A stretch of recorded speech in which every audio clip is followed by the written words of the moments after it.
Let's go live to Dutton, the Home Affairs Minister, to Brisbane, I should say, the Home Affairs Minister Peter Dutton. Mr Dutton, thanks so much for your time. Now, the government adopting some of its toughest travel bans in the wake of the coronavirus. Can you give our viewers a sense of the government's thinking in this regard? What was the tipping point that saw the National Security Committee take this significant step? Well, Kieran, obviously over a long period of time now we've been relying on the advice from the Chief Medical Officer, and he's been meeting each day with the Chief Medical Officers from the states and territories. Now they're informed by the World Health Organisation, by information and intelligence coming out of China as well. So the NSC considers all of that information, and there are a number of scenarios, including the one that's played out overnight, that we have been looking at for a period of time. So there are different ways in which we can respond. You've seen an elevation at different periods now as the threat has evolved, as the number of cases has increased, as the number of deaths has increased, and as the number of presentations has spread beyond just the original province. So we have reacted on the advice that we've received, and it's clear to us that we needed to take the decision that we took in NSC yesterday, and that's been given effect to overnight. And we've seen, frankly, quite a dramatic decrease in the number of flights and passengers presenting. In Melbourne, for example, we would have expected about 5,000 off flights overnight. That number's down to about 700. So it's had an immediate impact, and people now cannot upload to planes, cannot board planes in mainland China to come to Australia unless they're Australian citizens or those in the other category. The PM announced that advanced screening and reception arrangements will be put into place at the major airports. Can you explain how those arrangements are being carried out by your officers? So the arrangements have been in place since 6 a.m. this morning. The officers have worked through the night to make sure that, firstly, our staff are well protected, so our border officials and those staff otherwise that will have contact with people coming off these flights will have their own personal protective equipment. People will be issued with information, they'll be issued with masks themselves, and we will have people tested individually with thermometers, so that is as high a level as we've had in place. And again, I think it provides additional reassurance to the Australian public that we're absolutely determined to deal with this issue, and we've been decisive in making these decisions to get us to this point, and we'll do whatever is necessary to keep Australians safe. And the Department of Foreign Affairs advice to Australian citizens, basically, if you're thinking you need to leave, do so sooner rather than later? And the DFAT travel has been, travel advice, as you're aware, has been lifted to level 4, which is to advise Australians to do not travel to China. So we've been very clear about that, and we'll work with DFAT, with the authorities. Obviously, we've got this flight coming out of Wuhan as well, so we'll receive that at some stage shortly, and we'll process those people onto Christmas Island so that people are in isolation there up to 14 days as well. And once they've been given a medical clearance, once they're clear of the virus, if it has presented in the first place, then those people can be repatriated back to their places of residence. Minister, does encouraging citizens and residents to return also inevitably, though, increase the risk of an outbreak here? Well, the balance we've got to get, Kieran, is to make sure that we take care of Australians both at home and those that are travelling abroad. Some people will make a decision to stay in situ. They'll have family, they'll have business, they may be heading on to another part of the world if they're on a holiday. So we'll look at the individual cases, but as I say, the numbers, the inbound numbers are down dramatically already, and I suspect that that'll be the case ongoing. Qantas has announced that they're going to cancel their flights from the 9th of February, and I think you'll see a dramatic ramp down now of numbers. In fact, as I say, we're prohibiting people boarding planes. We won't allow those people to come onto those planes out of mainland China, and I think that's been a sensible precaution. I think people should be reassured by that. Reassured in a health sense, absolutely. But what about in a monetary sense? Because we're talking about 100,000 Chinese tourists every month, tens of thousands of students about to return. So the universities, I think it's our third biggest export now, international education. So in terms of the economy, this is going to have a huge impact, isn't it? There's no question it'll have an impact on the economy, but the first priority for the government at this point is to make sure that the health and wellbeing of Australians is our number one concern. And that's been reflected in the actions that we've taken, the precautions that we've put in place. Obviously, we were concerned particularly about the tourism industry off the back of the bushfires, and we're now concerned with the impact on the economy, and the government obviously will have more to say about that in due course.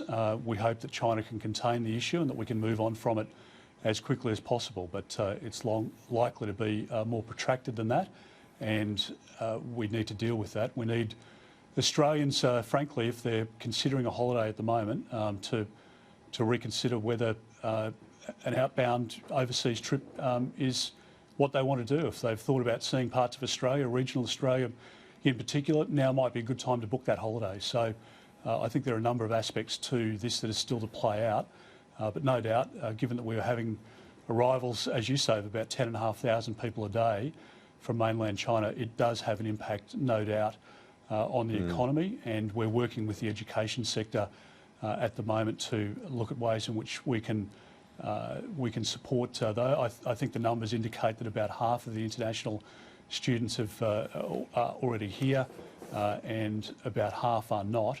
So there are ways in which perhaps there can be support provided there if they're able to study online, for example, and Minister Tehan is having a look at all of those issues at the moment. So we're sensibly trying to work through each aspect of what's a very difficult and complex situation, but I think we've got the best officials in the world, frankly. I'm so very proud of the work that the Australian Border Force has done. Our frontline officers, our people that have worked through the night and putting these scenarios together over recent days and weeks. It's really a very impressive machine that we have, and it's why Australia is one of the best prepared countries in the world to deal with a crisis of this nature.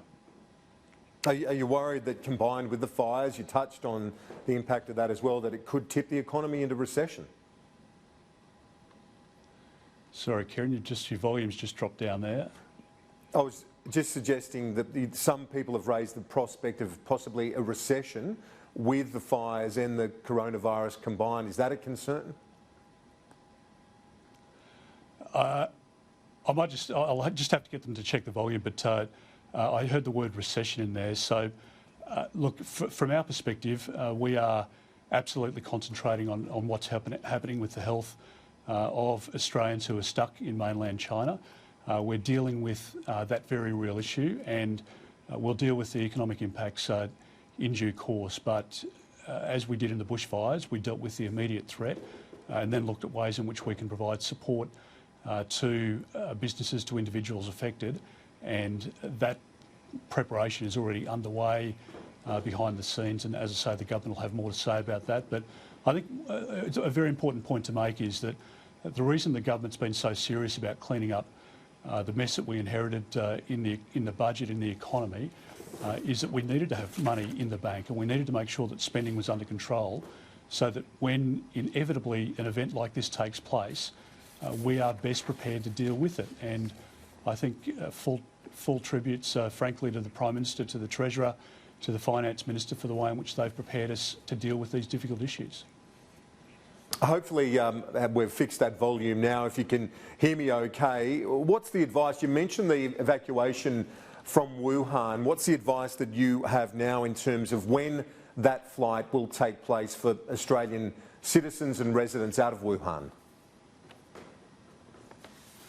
Well, Kieran, obviously we've got the preparations in place for reception of those people on Christmas Island. So there's been a lot of work done by ABF Defence and others in relation to that, and we are working with those who want to go on the flight. So I don't think we've released yet the information about arrival times, etc. But it's it's been a good exercise and again, sort of credit to DFAT for their negotiations with China. We've worked through it and hopefully those people will be here sooner than later. Is there a chance that more evacuation flights might be necessary, given, as you mentioned, flights from Qantas and other direct flights are being phased out, but we are also saying to Australians you need to get out? Are more evacuation flights in other parts of China possible here? Kieran, again, I'll just have to check what's going on with this volume, but in terms of evacuation flights, look, we've been very clear. This is a very difficult situation that is not improving, and it's been possible for us to negotiate with the Chinese authorities. They've been very good about it in terms of providing that approval for the flight to leave, and I think, though, it's going to be increasingly difficult given the circumstances, given the fact that Qantas is talking about stopping all of their flights from the 9th of February to see more of these assisted flights. So I think people should heed the travel advice not to go to mainland China at this point in time. And if people are leaving Australia to go to China today against the advice, then they're putting themselves in a difficult position. So please, if you're considering travel to China at the moment, the very strong advice from DFAT is do not travel, and let us assess this over the next 14 days and make a judgment from there as to whether or not we need an extension of the current arrangements or whether the situation's improved. But that's the issue at the moment for us, is to make sure people aren't travelling and to make sure that we can repatriate Australians where that's appropriate. I've got you Minister, back now. I'll get you to much better. Oh, that is better. Okay, good. Well, we won't go to a break. I was going to go to a... Excellent. Well, we've sorted that out. That's good. No, we'll keep going then. We'll crack on, and because we do have a few other issues I do want to ask you about. And well, in terms of the payment for those being evacuated, why are people being charged for that evacuation? Is this something that the government should provide an Australian citizen caught up in trouble? It's not like they've gone to somewhere that you've advised not to go. They're simply carrying out their business and being caught up in it inadvertently. Kieran, a couple of points. I mean, most people will have paid much more than that for a return commercial flight in any case. Some of them have got travel insurance, as I understand, and already got refunds for their commercial flight that they otherwise would have taken.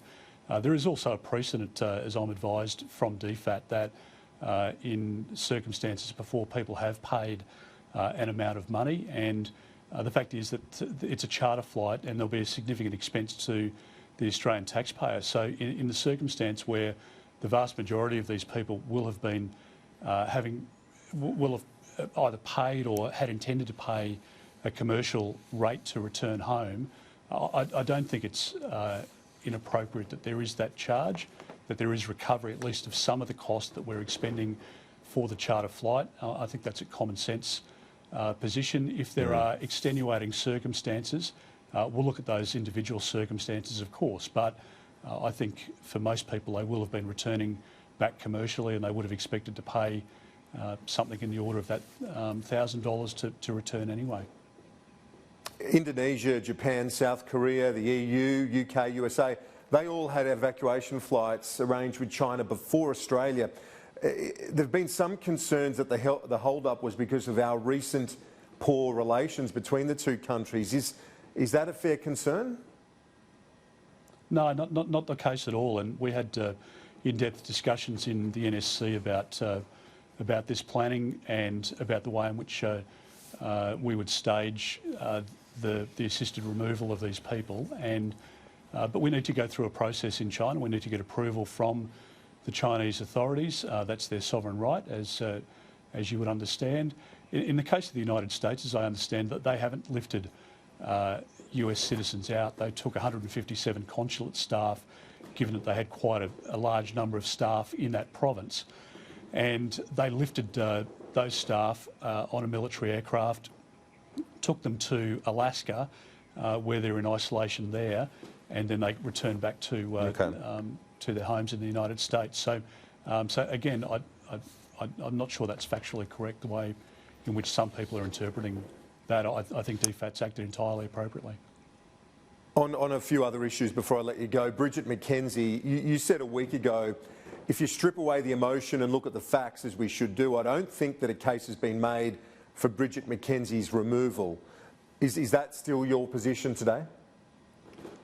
That's still my view. I'm not the investigator in the matter. I don't have all of the facts. I know what I've seen publicly, and I know Bridget McKenzie as a good minister, as somebody who has a lot of passion, frankly, in her current portfolio, but certainly when she was sports minister as well. And she hasn't made recommendations for funding to go to clubs against the advice. The recommendation was that these clubs be funded. There might have been a different priority order, as I understand it, but I also understand that once Bridget McKenzie had become involved in the process, more Labor electorates ended up with funding, or more funding went into Labor electorates than was the case before. So, as I say, I think instead of sort of taking our lines or our feed from Twitter, I think we're better off to have a look at the facts, and if there are processes that need to be changed, that can be looked at. But in some cases where you look at this funding and the decisions that she's made, gone to build toilet blocks where young girls were having to get changed in the car parks or in the back seat of their car when mum and dad dropped them off, because there were no change facilities at those sporting clubs for young girls who are now enrolled in sporting programs. So I think let's look at all of the facts. Mr Gaetjens, the Secretary of the Department of Prime Minister and Cabinet, is looking at a separate element of that, and that will report back shortly. So from my perspective, I think we're better off to leave it to those that are properly informed and looking at it at the moment. And but for me, I've got confidence in Bridget, and I've been very clear about that from day one. Finally, the energy deal done with New South Wales. My colleague Andrew Clennell reported earlier that a senior federal government source said that one of the issues was dealing with a state government in New South Wales that was made up of inner city lefties. Is that something you'd agree with, that characterisation? Well, I'll tell you, in terms of state governments, what we're dealing with at the moment is Anastasia Palaszczuk, who's conducted herself in the most appalling way in the last 48 hours. Yesterday, after she'd had a briefing from her medical officer about the issues that we're just speaking about in relation to coronavirus, went out smugly calling for the federal government to act in relation to flights from China. She'd been out earlier in the day actually reassuring the Chinese community that she supported them, and no other premier broke the confidence of the chief medical officer's meeting except Anastasia Palaszczuk for her own political purposes. So I thought it was an absolutely disgraceful act yesterday, and it undermined the confidence within that committee, and I think she's got a lot of questions to answer for. As for my New South Wales colleagues, I was at a dinner last night actually speaking with some business people about the fact that Queensland is in the doldrums at the moment because they have no money. They aren't spending money on infrastructure projects, and New South Wales is booming. So we want to make sure that we've got the energy mix right. We want to make sure that we have the lowest cost to consumers, and particularly to businesses that are manufacturing and operating here and employing Australians otherwise. I think that's exactly what Angus Taylor and the Prime Minister are driving at, and I think the collaboration with the New South Wales government reflects that. So I hope we can deliver a good energy policy at a good price, and I think that's what Australians would expect from us, and that's what they're going to get from us. Home Affairs Minister Peter Dutton, thanks so much, appreciate it. Thanks, Kieran.